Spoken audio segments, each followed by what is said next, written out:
يا أيها الذين آمنوا صلوا عليه وسلموا تسليما اللهم صل على سيدنا ونبينا وشفيعنا وحبيبنا ومولانا محمد صلى الله عليه وعلى آله وأصحابه وبارك وسلم সবাই দুরূদ শরীফ পড়েন اللهم صل على سيدنا ونبينا وشفيعنا وحبيبنا ومولانا محمد صلى الله عليه وعلى آله وأصحابه وبارك وسلم اللهم صل على سيدنا ونبينا وشفيعنا وحبيبنا ومولانا محمد صلى الله عليه وعلى آله وأصحابه وبارك وسلم محمد حامد حمد خدا بس محمد حامد حمد خدا بس خدا مدى محمد مصطفى بس زما حضوری برآمد جان عالم ترحم يا نبي الله ترحم آخر رحمة للعالمين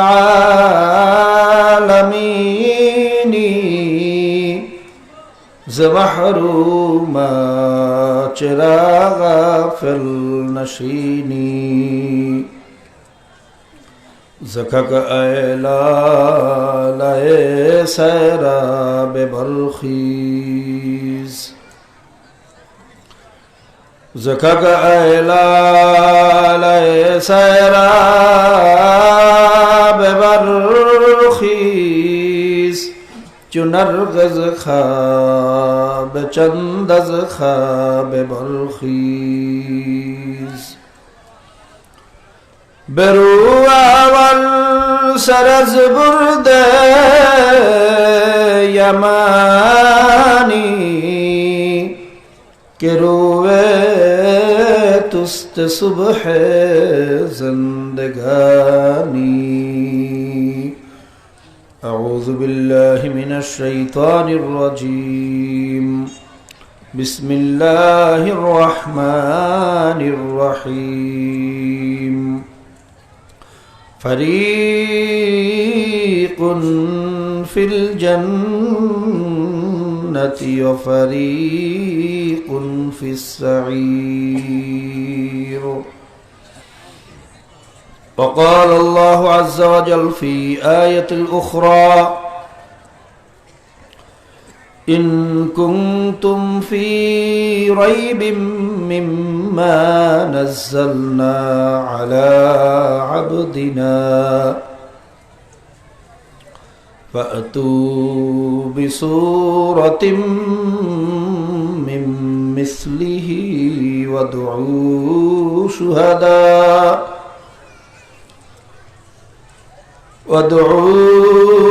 شهداءكم من دون الله إن كنتم صادقين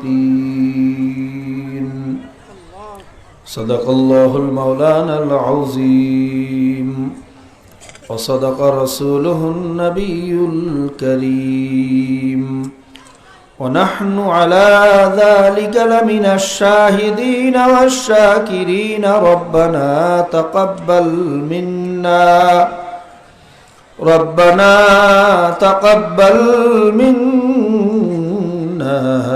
إنك أنت السميع العليم وتب علينا يا مولانا وتب علينا يا مولانا إنك أنت التواب الرحيم محترم मुअज़्ज़ज़ हाज़िरीन सदर इजलास वजीबुल एहतराम हज़रत उलमाए किराम अल्लाह पाकेर बांदा जनाब मुहम्मदुर रसूलुल्लाह सल्लल्लाहु अलैहि वसल्लमेर उम्मतगण पर्दार आড়ালে আল্লাহ পাকের বান্দীরা আমার মা ও বোনেরা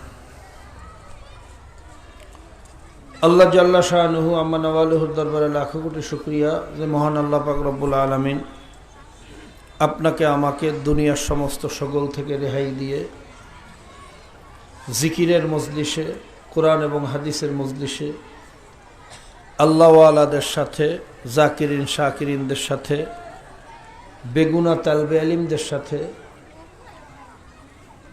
যাদের পায়ের নিচে ফেরেশতারা নূরের পর বিছাইতে থাকে এরকম মানুষ এখানে আছে যাদের চেহারার দিকে তাকাইলে সগীরা গুনাহ ঝরিয়া যায় সেরকম মানুষ এখানে আছে যাদের কান্নায় আল্লাহ পাকের আরশ গরম হইয়া যায় আমার মাওলায় লজ্জা পায় এরকম মানুষ এখানে আছে এরকম একটা মজলিসে যে আমরা আসতে পারলাম বসতে পারলাম এই জন্য সবাই খুশিই না বেজা যদি খুশি হইয়েই থাকি তাহলে আল্লাহ পাকের একটু শুকরিয়া আদায় করা লাগে না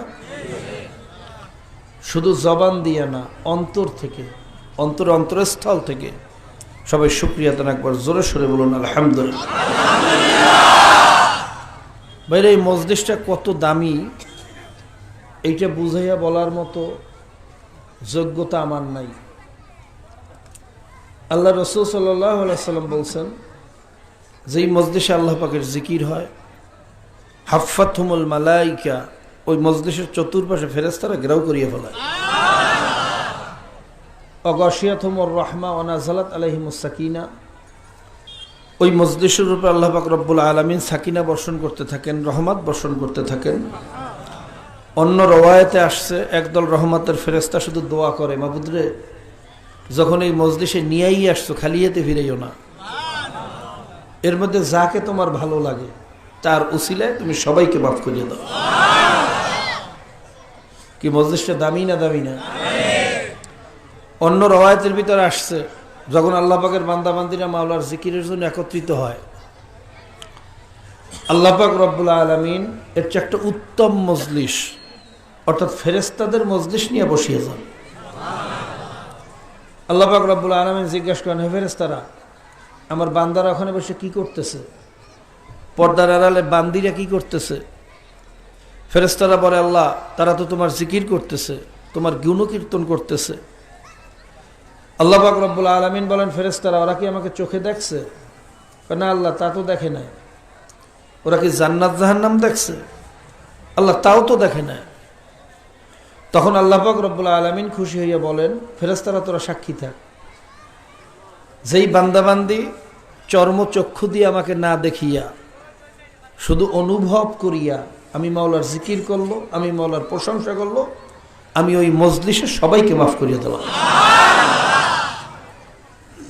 একদল ফেরেশতারা বলে আল্লাহ সবাইরে মাফ করিও না ভেজাল আছে কি ভেজাল আল্লাহ ওখানে তো সবাই জিকিরের উদ্দেশ্যে আসে না কেউ আসছে ভুল ধরার জন্য কেউ আসছে সমালোচনা করার জন্য কেউ আসছে বাদাম নিয়া কেউ আসছে বাইরা ভাজি ভর্তা নিয়া কেউ আসছে মাইক নিয়া কেউ আসছে লাইট নিয়া কেউ আসছে সভাপতি হওয়ার জন্য কেউ আসছে প্রধান অতিথি হওয়ার জন্য উদ্দেশ্য তো ঠিক নেই আল্লাহ তখন আল্লাহ পাক রব্বুল আলামিন বলেন ফেরেশতারা তোরা সাক্ষী থাক ওই মজলিসের ভিতরে আমার এক প্রিয় বান্দা বসা আছে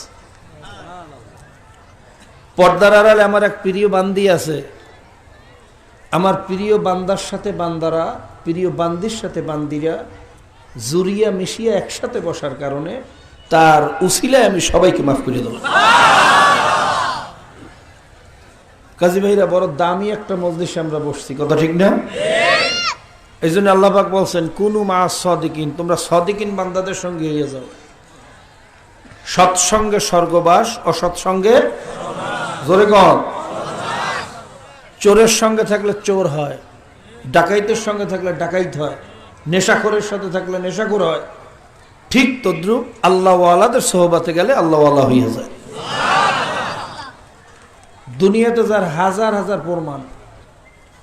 আজকে দেখেন যারা আবরারকে হত্যা করছে, কি জানেন না সবাই? এরা কি সবাই পেশাদারি খুনি? কতক্ষণ? এরা কি ছোটবেলা থেকে এলাকায় খুন খারাপি করতো? বরঞ্চ এরা ছিল অত্যন্ত মেধাবী, আমাদের দেশের একটা সম্পদ। ছেলে বুয়েটে চান্স পাওয়ার জন্য সর্বোচ্চ মেধার অধিকারী না হইলে চান্সই পায় না। কি কথা ঠিক না? এলাকায় খবর নিলে দেখা যায় যারা আবরারকে হত্যা করছে তাদের কোনো রিউমান নাই, তাদের নামে কোনো বদনাম নাই। এলাকার সমস্ত মানুষ তাদেরকে ভালোবাসতো। যে শুনছে সেই আশ্চর্য হয়ে গেছে, কি বলেন? এরকম সোনার টুকরা ছেলে আমরা পাঠাইলাম সর্বোচ্চ বিদ্যার জন্য, সেখানে গিয়ে খুনি কিভাবে হইল? এদের তো এরকম কোনো চরিত্র ছিল না। ভাইরা এরা খুনি ছিল না, কিন্তু খুনি হয়েছে কেন? খুনিদের সোহবতে যাওয়ার কারণে। কি কথা ঠিক না ভাই? ঠিক। খুনিদের নেতৃত্ব পাওয়ার কারণে খুনি হয়েছে। এই জন্য বলে সৎসঙ্গে স্বর্গবাস, অসৎসঙ্গে কুনু মা সাদিকিন। সাদিকিন বান্দাদের সঙ্গী হইয়া যাও। বাইরে দেখবেন যারা ভালো মানুষের সাথে চলাফেরা করে, ওই লোকটা যতই খারাপ হোক আস্তে আস্তে ভালো মানুষে পরিণত হয়ে যায়। যার নমুনা চরমনের মাহফিলে গেলে দেখবেন বহু চোর, ডাকাত, সুদখোর, ঘুষখোর, মদখোর, জেনাখোর, এরকম বড় বড় সন্ত্রাসী চরমনের ময়দান থেকে 2 দিন 3 দিন সাড়ে 3 দিন ঘুরিয়ে আসার পরে এই ডাকাতগুলা সব আল্লাহর ওলিতে পরিণত হয়ে গেছে। এরকম হাজারো নমুনা আছে না? কাজী ভাইরা, এটাও একটা জিকিরের মজলিস। যদি নিয়াতে খুলুসের সাথে আমরা বসতে পারি, আল্লাহ পাক রব্বুল আলামিন তার প্রিয় বান্দাদের সোহবাতে বসার কারণে আল্লাহ পাক আপনাকে আমাকেও একটা জাহান্নামের আসামির পরিবর্তে জান্নাতের মেহমান হিসেবে কবুল করতে পারেন। কাজী ভাইরা, এরকম মজলিস পাওয়ার পরে বেশি বেশি মাওলার শুকরিয়া আদায় করা দরকার। আল্লাহ আমাদের সকলকে তার খাঁটি গোলাম হিসেবে কবুল করিয়ে নেও। লম্বা সুরে আলোচনা করার সুযোগ নেই। তাছাড়া আপনারা জানেন আমি কোনো ওয়াইজিনও না, বক্তাও না। চরমনে আল্লাহর কুতুবের সন্তান হিসাবে আল্লাহর কিছু পাগলেরা মোহাব্বত করিয়া নিয়ে আসে। যেহেতু আসতেই হয়, সেই হিসাবে যা পারি ভাঙা চূড়া টুটা ফাটা কিছু বলার চেষ্টা করি। সবাই দোয়া করবেন আল্লাহ পাক রব্বুল আলামিন এমন কিছু কথা আমার থেকে বের করুক, যেই কথার মাধ্যমে আপনার আমার দেশ ও জাতির সবার জন্য উপকার হয়। জোরে কান আল্লাহুম্মা আমিন। আমি পবিত্র কালামুল্লাহ থেকে 2খানা আয়াত তেলাওয়াত করছি। জানি না দুটো আয়াতের ব্যাখ্যা দেওয়া সম্ভব হবে কিনা। প্রথম আয়াতের মধ্যে আল্লাহ পাক রব্বুল আলামিন বলতেছেন, ফারিকুন ফিল জান্নাতি ওয়া ফারিকুন ফিস সাঈর। হে আমার বান্দা বান্দিরা, তোমাদের মধ্যে একদল বান্দা বান্দি জান্নাতে যাবে, আরেক দল বান্দা বান্দি আমি মাওলার জাহান্নামে যাবে। মওয়াতের পরে জায়গা 2টা। কয়টা? সবাই কোন কয়টা? হয়তো জান্নাত নয়তো তৃতীয় কোনো জায়গা নাই। পালাইয়া থাকবেন এরকম কোনো সুযোগ নেই। কি কথা ঠিক না? দুনিয়াতে পালাইয়া থাকা যায়। মামলা হয়েছে, পুলিশে খোঁজে। জঙ্গলে গিয়ে পালাইছেন, তালাশ করিয়ে পায় না। সুন্দরবনে গেছেন, তালাশ করিয়ে পায় না। পাহাড়ের গর্তে আশ্রয় নিয়েছেন, তালাশ করিয়ে পায় না। এক দেশ ছাড়িয়ে আরেক দেশে পালাইলে তো পুলিশের বাবাও ধরতে পারে না। কি কথা ঠিক না? কিন্তু মওয়াতের পর পালাইয়া থাকবেন এরকম কোনো জঙ্গল নাই, এরকম কোনো মরুভূমি নাই, এরকম কোনো পাহাড় পর্বত, কোনো গর্ত নাই। হয়তো জান্নাতে নয়তো জাহান্নামে। জায়গা কয়টা? মুখস্থ করেন কয়টা? আমরা যারা এখানে একত্রিত হয়েছি, যারা ওয়াহদানিয়তের উপর ঈমান আনছি, আমরা কি মওয়াতের পর জান্নাতে যাইতে চাই না জাহান্নামে? বেটা, জাহান্নামে কোনো মোমেন মুসলমান যাইতে চায়? কথা কয় না? জান্নাতে তো যাইতে চাই, ভালো ভালো আম খাইতে চাই, গাছ লাগাবো না, খাওয়া যাবে? পরীক্ষায় ভালো রেজাল্ট করতে চাই, পড়াশোনা করবো না, করা যাবে? কথা কয় না? জান্নাতে যাইতে চাই, জান্নাতের কাম করবো না, কাম করবো উল্টা।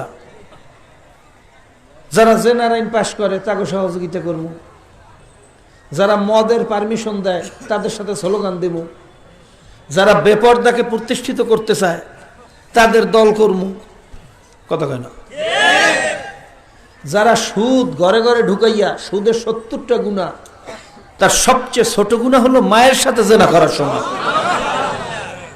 সুদ দাতা, সুদ গ্রহীতা, সুদের হিসাব রক্ষক, সুদের সাক্ষ্যদাতা সব জাহান্নামে। ভাইরা, সুদখোর বেহেশতের ঘেরানো পাইবে না। এই সুদ যারা ঘরে ঘরে ঢুকাইতেছে, রন্ধ্রে রন্ধ্রে ঢুকাইতেছে, তাদের সাথে ভাইরা স্লোগান দেব, তাদের দল করব, 100 টাকা 500 টাকা খাইয়া কুফরি আদর্শের সমর্থন দেব, আল্লাহ আল্লাহ রসুলের আদর্শের বিরোধিতা করব, জান্নাতে যাওয়া যাবে? কথা কয় না। সারা জীবন নামাজ পড়লেন, আর জমিনে এসেই মসজিদ থেকে বের হইয়েই ভাইরা কুফরি আদর্শ বাস্তবায়নের চেষ্টা করলেন, তবে নামাজটা কোন কামে লাগবে?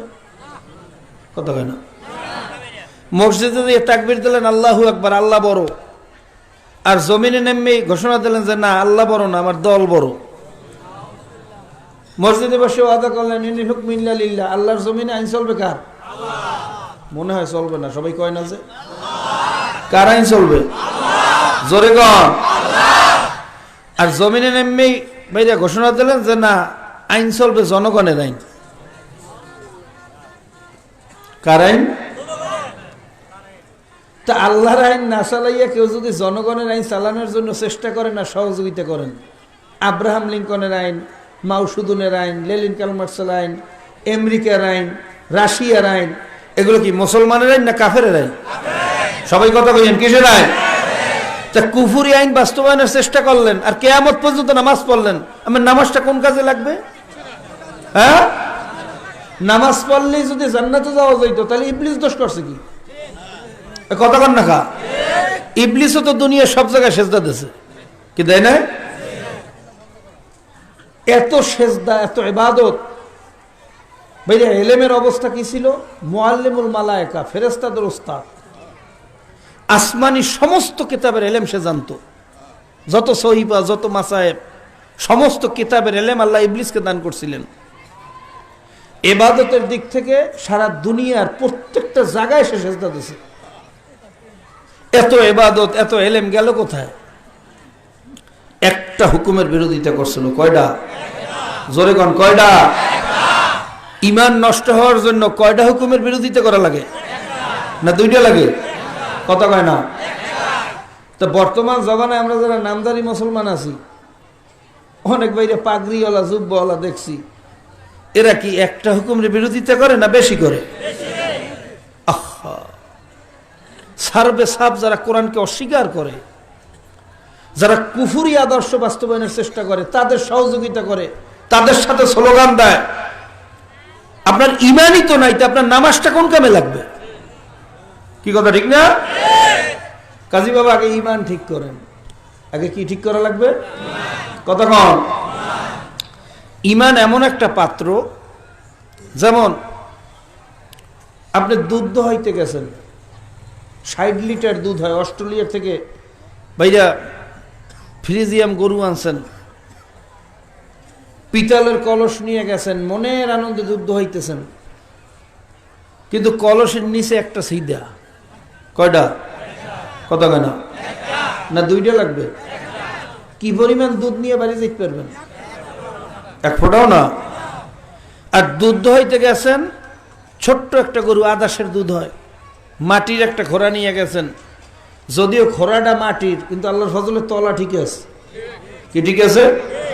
জোরে কম। দুধ যতই কম হোক বাড়ি নিয়ে যাওয়া যাবে না যাবে না? ঠিক তদ্রুপ যাদের ঈমানের তলা ঠিক আছে, সামান্য আমল করছেন, আল্লাহর ফজলে জমা হয়ে গেছে। আর যদি ঈমানের তলা ফুটা হয়, ঈমান যদি হয় ভাঙ্গাচুরা ঈমান, ভাইরা ঈমান যদি হয় ইবলিসের মতো ঈমান, কুফরি আদর্শ সহযোগিতা করবেন, আবার নামাজও পড়বেন, এই কুফরি মার্কা ঈমানের ভিতরে কোনো ইবাদত জমা হবে? জোরে বলেন হবে? কাজী বাবা, আগে ঈমান ঠিক করেন, তারপর ইবাদত করেন। এবার আসেন, ঈমান কাকে বলে? ইমানের ৭৭টা শাখা, অনেক লম্বা বহস, এখানে বর্ণনা করার সুযোগও নাই, প্রয়োজনও নাই।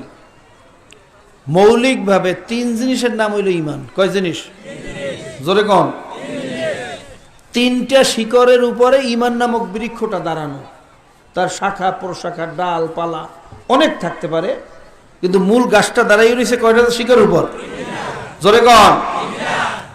ইকরার বিল লিসান, তাসদিক বিল জানান, আমাল বিল আরকান। মুখে স্বীকার করা, অন্তরে বিশ্বাস করা, কাজে কর্মে আমলে আমেরিকার আদর্শ বাস্তবায়ন করা। এখন কথা কইবে না, কাজে কর্মে কার আদর্শ বাস্তবায়ন করতে হইবে? জোরে গান। মুখে স্বীকার করবেন, অন্তরে বিশ্বাস করবেন, আর কাজে কর্মে আবু জেহেলের আদর্শ বাস্তবায়ন করবেন, ইমানদার হওয়া যাবে? জোরে বলেন, যাবে? যদি মুখে স্বীকার করলে, অন্তরে বিশ্বাস করলে ইমানদার হইতো, তাহলে আবু জেহেল, আবু লাহাব, উতবা, সাইবা, কাফের, মুশরিক এরা সব ইমানদার। এরা প্রত্যেকে বিশ্বাস করতো আল্লাহর রাসূল সত্য নবী। কি কথা কন না কা? ভাইরা, লম্বা আলোচনা করা যাবে না, সংক্ষিপ্ত একটা উদাহরণ দিই। আবু জেহেল, তাকে একবার তার এক দোস্তে জিজ্ঞেস করে, দোস্ত তোমার কাছে একটা কথা জিজ্ঞেস করতে মনে চায়, সুযোগ তো পাই না, আজকে তোমার একা একা পাইছি, ঘরের ভিতরে দরজা বন্ধ করিয়া জিজ্ঞেস করে, দোস্ত সত্য কথা বলবো, একটা কথা জিজ্ঞেস করবো। বলে, হ্যাঁ, তুমি তো আবার ছোটবেলার বন্ধু, তোমার কাছে মিথ্যা বলার কি আছে, যা জিজ্ঞেস করবো সব সত্য বলবো। তখন জিজ্ঞেস করে, দোস্ত এই যে আব্দুল্লাহর ছেলে মোহাম্মদ, সবাই বলেন সাল্লাল্লাহু, সে যে কোরআনুল কারীমের কথা বলে, নবী দাবি করে, ওয়াহদানিয়তের কথা বলে, এই ব্যাপারে তোমার কি বক্তব্য? সে কি সত্য বলতেছে না মিথ্যা বলতেছে? তখন আবু জাহেল বলে, দোস্ত এমন একটা জায়গায় হাত দিয়েছো, কিন্তু আমি তো ওয়াদা করছি তোমার কাছে আজকে সত্য কথা বলবো। দোস্ত, মোহাম্মদ যে আল্লাহর নবী তাতে কোনো সন্দেহ নেই, কারণ সে যে মুজিজা দেখাইছে এটা সাধারণ কোনো মানুষের দ্বারা সম্ভব না। এই মুজিজাই প্রমাণ করে আসলে সে সত্য নবী। এই মক্কার ভিতরে, মদিনার ভিতরে, আরব আজমে কেউ বলতে পারবে না মুহাম্মদ তার জীবদ্দশায় জীবনে একটা মিথ্যে কথা বলছে। তাকে সাদিক, সুদুক, আল আমিন, বিশ্বাসী বন্ধু, এই সমস্ত উপাধি আমরা কাফেররা দিছি তার গুণের কারণে। জোরে কোন সুবহান। সে যে কোরআনুল কারীমের কথা বলে, আমি অনেক চিন্তা করিয়ে দেখছি, এই কোরআনুল কারীমের মতো বিশ্ববিখ্যাত সাহিত্য এরকম দ্বিতীয় কোনো কিতাব সারা পৃথিবীতে নাই। এই কিতাব উম্মি মুহাম্মদ, সে তো দূরের কথা, তার তো কোনো ভাষা জ্ঞান নাই, সে কোনো মক্তবে মাদ্রাসা, কোনো ওস্তাদের কাছে পড়ালেখা শেখে না, এমনকি আলিফ থেকে ইয়া পর্যন্ত লেখার যোগ্যতা তার নাই। সুবহানাল্লাহ। সে তো দূরের কথা, এরকম কিতাব, এরকম সাহিত্য সারা দুনিয়ার মানুষ একত্রিত হইয়া কোনোদিন মানুষের দ্বারা লেখা সম্ভব না। এটা নিশ্চয়ই আসমানি কিতাব, তাতে কোনো সন্দেহ। এই কথা বলার পরে তার দোস্তে ধরছে, দোস্ত তোমার ভিতরে এই কথা, তা তো আগে জানতাম না। হায় হায় হায় হায়, তাহলে তুমি তার বিরোধিতা করো কেন? আর এই কথাগুলো মানুষের সামনে কেন স্বীকার করো না? তখন কপাল পরায় কয়, দোস্ত এই কথা যদি আমি স্বীকার করি, তাহলে মক্কার কাফেরদের যে আমি নেতা হয়েছি, আমার নেতাগিরি থাকবে, সব দিন মুহাম্মাদের দলে যাইবে। আমার এই দল বল, আমার এই ক্ষমতা, আমার এই পাওয়ার, এত সব মুহাম্মাদের কাছে চলিয়ে যাইবে, আমার কাছে তো কিছু থাকবে না। নাউজুবিল্লাহ। ভাইরা, এবার একটু চিন্তা করে বলেন তো, আবু জাহেলের ভিতরে বিশ্বাস ছিল না? ছিল না? কথা কইয়েন। আবু তালেব মৌয়াতের সময় সাক্ষী দিয়ে যায় না, মোহাম্মদ তুমি সত্য নবী? ইতিহাস জানেন না? লম্বা হয়ে যাবে, আমি ওদিকে যাব না। উতবা, সাইবা সহ মুনাফিক, রইসুল মুনাফিকিনরা সবাই জানতো আল্লাহ রাসূল সত্য নবী। কি কথা ঠিক না?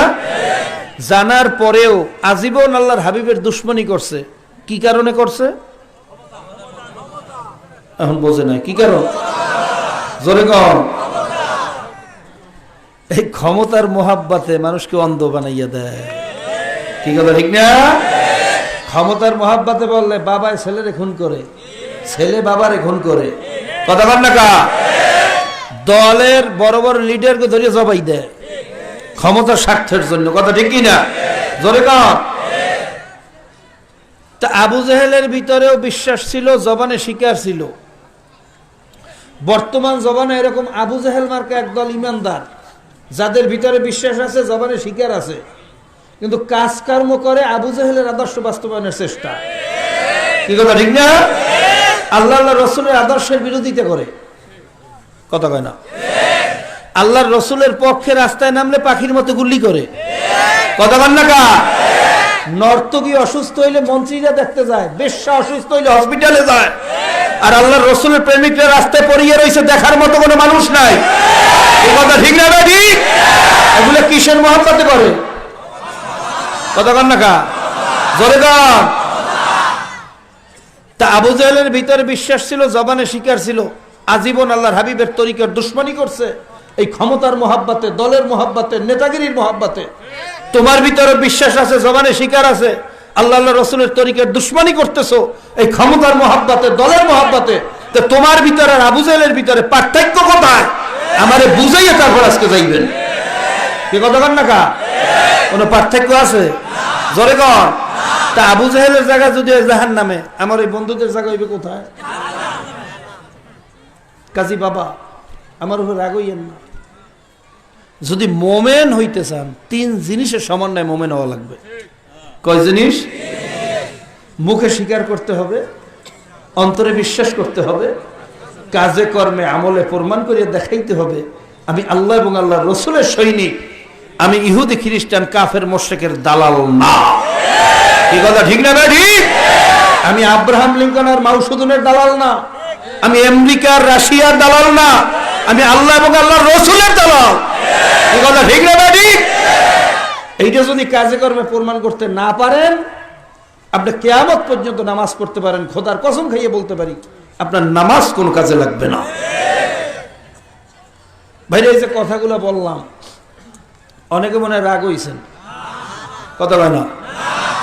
অনেকের মনে কষ্ট পাইছে, দলের বিরুদ্ধে গেছে, তার মতের বিরুদ্ধে গেছে। বাবা, কোন কথা বললে বর্তমান জমানায় সবাই খুশি আমি খুব ভালো করে জানি। কেসা কাহিনী, গল্প গুজব, বং সং, কমেডি মোমেডি করলে সবাই আস্তে আস্তে বাড়ি যাইবার কেবল হুজুরে ওয়াজটা যা করছে। কি কথা ঠিক না? এই সমস্ত কেসা কাহিনী সুর আসার দিলে সবাই খুশি আমি খুব ভালো করে জানি। আল হক্কু মুররুন, হক কথা তিতা, তাও আমি জানি। কিন্তু সাকিতু আনিল হক্কে শয়তানুল আখরাস, হক কথা বোঝার পরে যারা চুপ থাকে ওইটা হলো গঙ্গা শয়তান। কি কথা ঠিক না? আমি যেটা হক বুঝছি এটা বোঝার পরে যদি মুখ বুঝিয়ে থাকি, আমি তো কিয়ামতের ময়দানে গঙ্গা শয়তান, বোবা শয়তান হইয়া কিয়ামতের ময়দানে ওঠা লাগবে। কাজে আপনারা আমার উপরে রাগ হইবেন ঠিকই, বোবা শয়তান হইয়া কবরে ওঠা যাইবে? কথা বল। কাজে কে রাগ হইলো, কে খুশি হইলো, এটা দেখার সুযোগ আছে? কথা বল। এরপরেও বলছি বাবা, যদি আমার কথাগুলো আমার বানান্য গাড়তারা হয়, কোরআন হাদিসের বিরুদ্ধে হয়, এই মাহফিলের পরে সবাই মিললে আমাকে জুতো মারিয়েন, থুতু মারিয়েন, আমার কোনো দাবি নেই। আর যদি কথাগুলো একমাত্র আমার মাওলার মহাব্বতে হইয়া থাকে, দিনের মহাব্বতে হইয়া থাকে, বাবা পায়ে হাত দিয়ে বলিয়া গেলাম, দলাদলি ছাড়ো, তুমিও কবরে যাবে, আমিও কবরে যাব। কি কথা ঠিক না? কি নিয়ে কবরে রওনা করছো, হিসাব নিকাশ মিলাইয়া তারপর সামনে যাইও। কারণ এই কবরে কোনো পরিচয় কাজ হইবে না, এমপিগিরি মন্ত্রীগিরি, আহা চক্ষু দুটো বুঝতেই সব শেষ। কি কথা ঠিক না? মন্ত্রীরও কাপড় তিনটা, ফকিরেরও কাপড়, কথা কন। প্রধানমন্ত্রীর জন্য 3.5 হাত, ফকিরের জন্য, মুফতি সাহেবের জন্য 3.5 হাত, মুরিদের জন্য, পীরের জন্য 3.5 হাত, মুরিদের জন্য। কাজী বাবা, কবরে কোনো চালাকিতে কাজ হইবে না, কেউ কপালে লেখে দেবে না এ জবানের সবচেয়ে বড় পীর, খবরদার ফেরেশতারা এর কিছু কইও না। কি লিখবে কেউ কপালে? কেউ বুকের ভিতরে দরখাস্ত লিখে দেবে না এ এলাকার সবচেয়ে বড় প্রভাবশালী নেতা, খবরদার ফেরেশতার কাছে আইও না। কি লিখতে পারবে? কথা কন। কাজে কবরে কোনো চালাকি চলবে না। যদি ইমান নিয়ে মরতে চাও, মৌয়াতের পরে আল্লাহর ফজলে মাওলার বেহেশতে যাইতে চাও, বাবা সোজা হইয়া তারপর কবরের দিকে রওনা করো। আল্লাহর রাসূল সাল্লাল্লাহু আলাইহি ওয়াসাল্লাম ভাইরা তার আপন চাচা আবু তালেব, তারপর কেমন চাচা, শুধু আপন না, আল্লাহ রাসূল সাল্লাল্লাহু আলাইহি ওয়াসাল্লাম দুনিয়াতে আসার আগে তার আব্বাজান দুনিয়া থেকে বিদায় হয়ে গেছিলেন। সে ছোট্টবেলা থেকে নিয়া আবু তালেবের মৌয়াতের আগ পর্যন্ত আল্লাহর রসুলের সমস্ত বিপদ আপদ মুসিবতে যে বটগাছের মতো ডালের মতো দাঁড়িয়েছিল।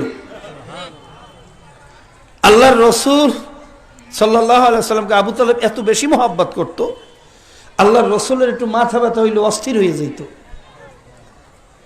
আল্লাহর রসুলও তার চাচা আবু তালেবকে নিজের বাবার চেয়ে বেশি মহব্বত করত। সুবহানাল্লাহ। ভাইরে এত মোহাব্বতের চাচা হওয়ার পরে আল্লাহ রসুল তার চাচাকে বেহেশতে নিতে পারবেন? কথা কয় না। নূহ আলাইহিস সালাতু ওয়াস সালাম তার মেয়ে ভাইরা তার ছেলে কেনানকে বেহেশতে নিতে পারবেন? ইব্রাহিম আলাইহিস সালাম তার বাবাকে নবী হইয়াও বাবারে বেহেশতে নিতে পারবেন? কাজী বাবা কবরে কোনো পরিচয় কাজ হইবে না, কবরে শুধু চলবে ঈমান আর আমল, দ্বিতীয় কোনো পরিচয় জোরে বলেন চলবে। আল্লাহ রাসূল সাল্লাল্লাহু আলাইহি ওয়াসাল্লাম তার একমাত্র মেয়ে মা ফাতেমাকে নসিহত করতেছেন, ইয়া ফাতেমা তুনকিজি নাফসাকে মিনান নার, হে ফাতেমা তুমি নিজেকে নিজে জাহান্নামের আগুন থেকে বাঁচাইয়া তারপর মাওলার কবরে যাইয়া শুইও। মা কবরে যাইয়া যদি বলো আমি নবীর মেয়ে, এ কথা কিন্তু কবরে শুনবে না, ঈমান আমল ছাড়া কিন্তু কোনো কাজ হবে না। ভাইরা আল্লাহর রাসূল যদি তার মেয়ে ফাতেমাকে এই কথা বলতে পারেন, তাহলে তোমার আমার মতো মোল্লা মৌলবীর অবস্থা কি হইবে, তোমার মতো আমার মতো পীর মুরিদের অবস্থা কি হইবে।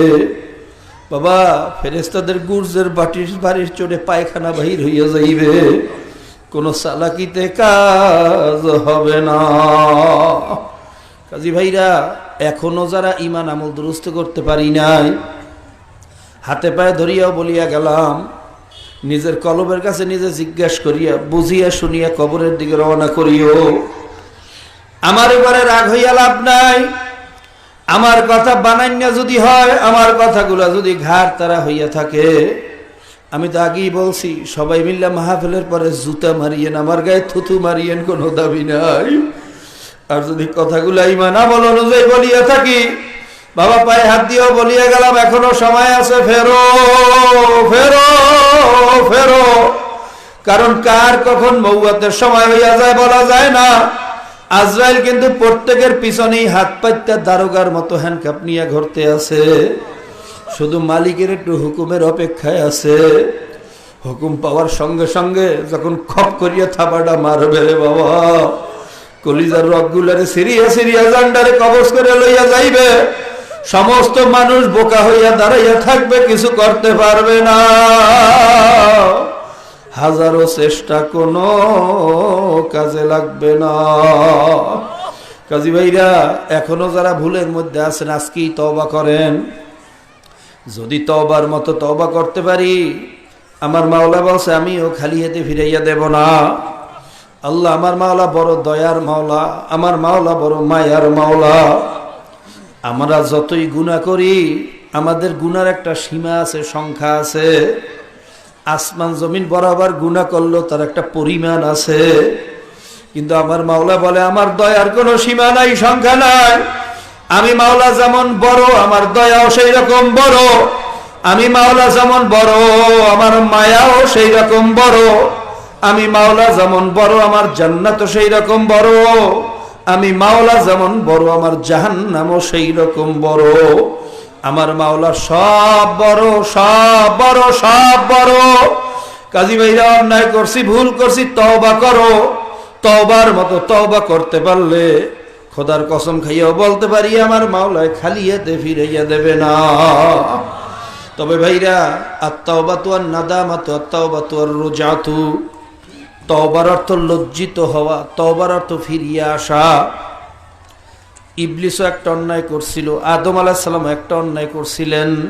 অন্যায়ের দিক থেকে দোনোজনে সমান, কথা ঠিক না বেঠিক? কিন্তু একজন নবিউল্লাহ সফিউল্লাহ হইয়া গেছেন, আর একজন চিরলানাতুল্লাহ জাহান্নামী হইয়া গেছে। কারণটা কি? কারণ ইবলিসের ভিতরে 4টা গুণ ছিল না, আদম আলাইহিস সালামের ভিতরে 4টা গুণ ছিল। ইবলিস অন্যায় করছে ঠিকই, অন্যায় স্বীকার করে নাই, উল্টা যুক্তি দেছে, আনা খায়রুম মিনহু খলাকতানি মিন নারি ওয়া খলাকতাহু মিন তিন। আমি আদমের চেয়ে ভালো, আমি কেন আদমকে সেজদা করব? আদম আমারে সেজদা করবে। জোরে কান নাউজুবিল্লাহ। আদমকে বানানো হয়েছে মাটি দিয়া, আমাকে বানানো হয়েছে আগুন দিয়া। আগুনের গতি উপরে, মাটির গতি নিচে, কাজী আমি তো আদমের চেয়ে সম্মানিত, আদম কেন আমারে সেজদা করবে? জোরে কান নাউজুবিল্লাহ।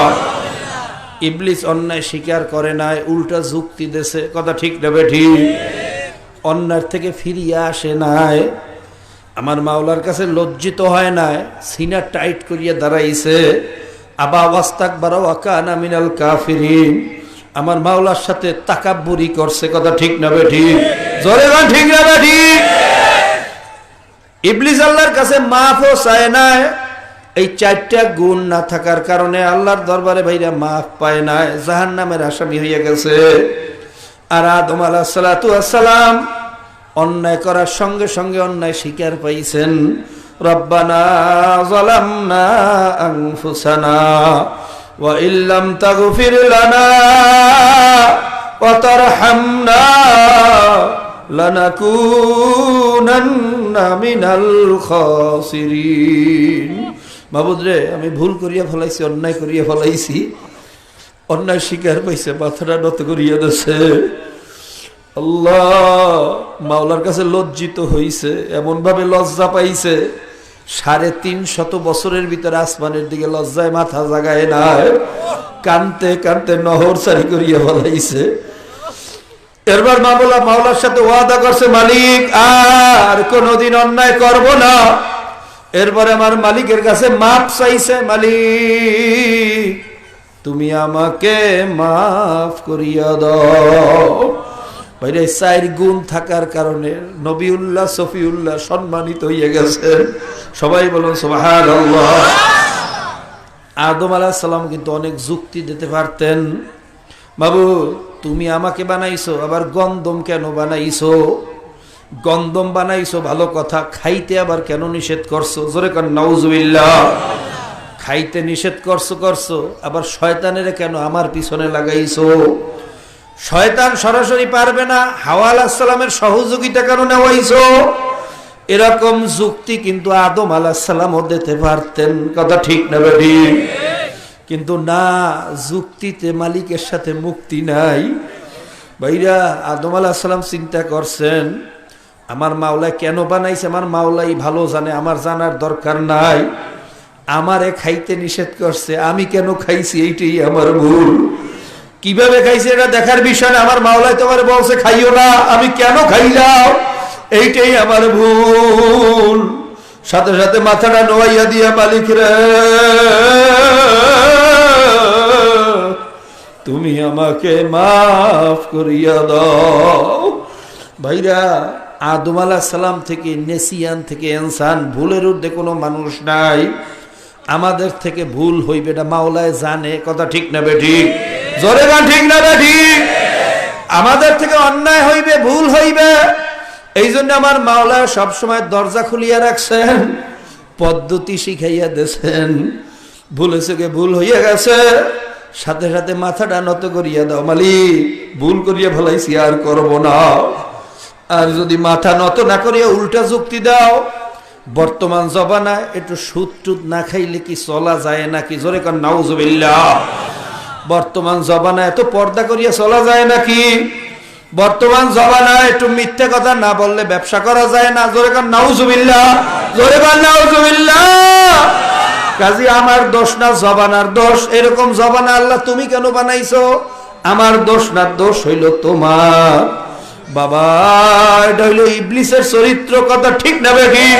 জোরে না ঠিক না বেঠিক? বাবা চলার পথে ভুল হইতে পারে, অন্যায় হইতে পারে, সাথে সাথে যদি আল্লাহর ফজলে মাথাটা নত করিয়া নিজের ভুল অন্তর থেকে স্বীকার করিয়া মাওলার দরবারে কাঁদতে পারো আর বলতে পারো মালিক ভুল করিয়া ফলাইছি, অন্যায় করিয়া ফলাইছি, লোভে পড়িয়া করছি, শয়তানের ধোকায় করছি, বন্ধু বান্ধবের পাল্লায় করছি, দুনিয়ার ফেরেরে পড়িয়া করছি, বুঝি নাই বাবু যার কোনদিন করবো না, মাফ করিয়া দাও। খোদার কসম খাইয়াও বলতে পারি মাওলায় খালি হাতে ফিরাইয়া দেবে না। ভাইরা দেখবেন সন্তান অন্যায় করার পরে বাবা মায়ের কাছে যাইয়া যদি বলে আব্বা অন্যায় করছি আরো করব, আমারে মাফ করিয়া দেন, টাস খেলতাম, জুয়া খেলতাম, গাঁজা খাইতাম, মদ খাইতাম, এগুলা চলতেই থাকবে, আব্বা মাফ করিয়া দেন, জোরে কর নাউজুবিল্লাহ। ওই সন্তানকে বাবা মায় মাফ তো করেই না, বরঞ্চ লাথি মারিয়া তাড়াইয়া দেয়। বেয়াদ্দ, অন্যায় করছো আরো করবি, আবার মাপ চাইতে আসছো। আসলে তুই মাপ চাইতে আসো না, আমার টিটকারি মারার জন্য আসছো, আমার সাথে বেয়াদবি করার জন্য আসছো। যা, তোর মতো বেয়াদব ছেলে আমার দরকার নেই, আমার ঘর থেকে বাহির হইয়া যা। কথা ঠিক না বে ঠিক? জোরে গান ঠিক না বে ঠিক?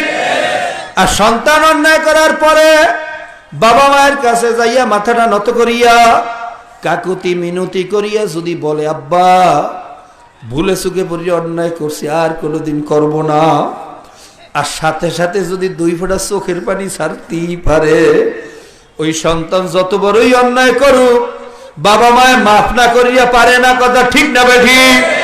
সন্তানের চোখের পানি বাবা মায় সহ্য করতে পারে না, মাফ তো করে। অনেক সময় আবেগের সাথে বাবা সন্তানকে জড়াইয়া ধরে, বাবা তুই কান্দিস না, তোর চোখের পানি সইতে পারি না,